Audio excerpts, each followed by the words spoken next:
Ramai yang tertanya-tanya ke mana hilangnya Zali Hussein selepas namanya pernah dikenali dalam dunia hiburan satu ketika dulu. Rupanya, sudah hampir sedekat dia memilih untuk menjauhkan diri daripada industri seni dan memberi fokus sepenuhnya kepada kehidupan baru. Menurut Zali, keputusan untuk menghilang bukan dibuat secara tiba-tiba. Dia sebenarnya sudah nampak lebih awal bagaimana masa depan dunia hiburan boleh berubah dengan cepat.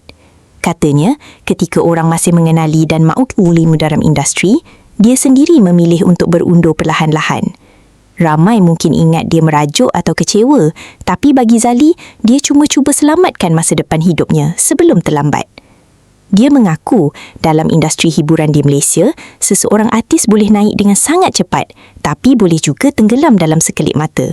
Sebab itu, dia rasa setiap artis perlu ada backup untuk terus hidup bila populariti semakin hilang.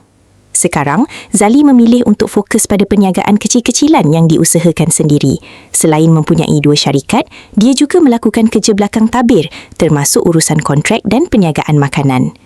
Walaupun hidupnya kini jauh daripada sorotan dunia glamour, ada satu bahagian dalam hidupnya yang masih membuat ramai tertanya-tanya.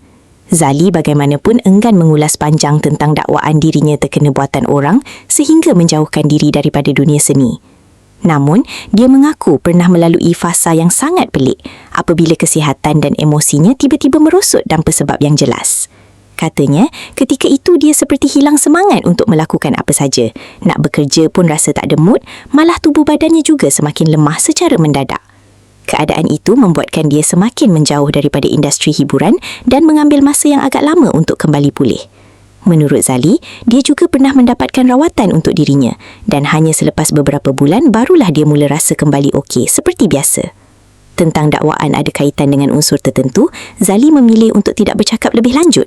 Baginya, perkara seperti itu lebih baik disimpan sendiri daripada membuka cerita yang boleh menimbulkan pelbagai andaian.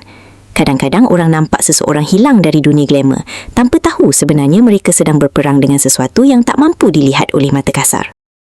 Terima kasih kerana menonton Chua Viral TV. Jangan lupa like, komen dan subscribe untuk terus dapatkan update terkini tentang dunia hiburan Malaysia. Jumpa lagi di video seterusnya. Stay tuned untuk lebih banyak kisah sensasi.